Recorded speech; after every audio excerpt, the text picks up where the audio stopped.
Rewind the clock. Stop at the start. There was nothing but darkness. Nothing existed. Nothing was listed, not one book. You couldn't even like something on Facebook until, boom, a voice spoke. Something out of the nothing, swapping nothing for something as God of creation created something from nothing. God, who? The grafter of galaxies and crafter of creation, who turned on the solar and kicked off the system, who positioned the planets, orchestrated their orbits, who seasoned the sea and laid out the land, who mapped out the mountains and set out the sand, who made birds of the air and fish of the sea, who made mammals and animals, made you and me, pinnacle of what's physical, ever better than the rest, even better than Everest. Grander than the canyon, with more depth than the ocean, formed us from the dust, he breathed us into motion. And as the Maker strolled through the trees with their lushest leaves, there strolled with him too, Adam and Eve. A two-way relationship of three in perfect harmony, an ever-flowing fountain of friendship with the ever-knowing, showing one rule: don't eat fruit from that tree.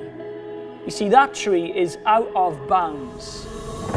On what grounds, says this slippery voice? Then a choice or a trick? A serpent so slick, why can't you eat fruit from that tree? The serpent deceives Adam and Eve. A low-hanging fruit crunched, the off-limits fruit munched and eaten, and now there's just mess as sin takes its stage in the Garden of Eden. Sin breaks in and it changes everything. Perfection gets pierced, the friendship gets frayed, a rule broken, and now brokenness gets displayed, which makes for newfound open eyes, seeing sin reality of sadness, pain and lies. And as separation strolls in, it comes as no surprise that Adam and Eve leave the garden with the lushest leaves.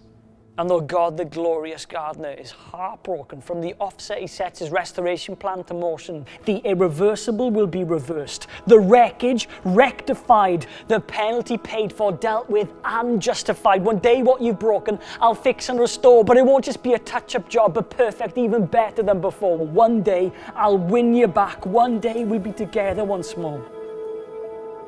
Fast forward to the festive. A messenger surprise. Shepherds in awe and wonder as the angels fill the skies. Mary's explanation of the conception situation that Joseph first off thinks are lies. Gift-giving astronomers with wisdom in their minds and worship in their hearts, and they can't believe their eyes because God's plan right from the start was a baby.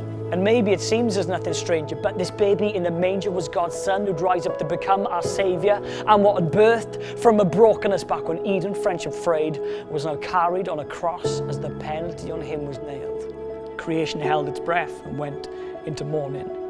And as morning finished its shift and day turned to noon, the sun turned off its light, sky like night in the afternoon. Death came, knocking on heaven's door as God's son breathed his last breath in no more. But there's more to the story, because death couldn't hold him, the grave could not control him, life burst through the tombstone sent rolling, because Jesus the Saviour's in the business of restoring. Payment completed, we can now be forgiven, our sin curse defeated, because he is risen. And so the remit's reclaimed, restoration, a new hope and creation, with a promise of a new world that's beyond our imagination. And it doesn't need any backing from Dragon's Deborah Mead, and it's God's business happening anyway. The promise of perfect Eden, perfectly planted trees, showcasing their lushest leaves, flowers dancing in the sunlight to the beat of the rhythmic breeze. No need for antihistamines, because these won't make you sneeze. A view that will leave you breathless. The hanging gardens of Babylon won't have a garden patch on this place, but the view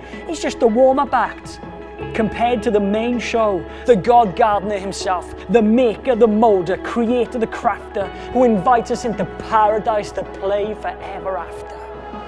No more sin, no more pain, no more brokenness, no more shame, no more tears, no more sorrow. That's the perfect Eden promise of tomorrow.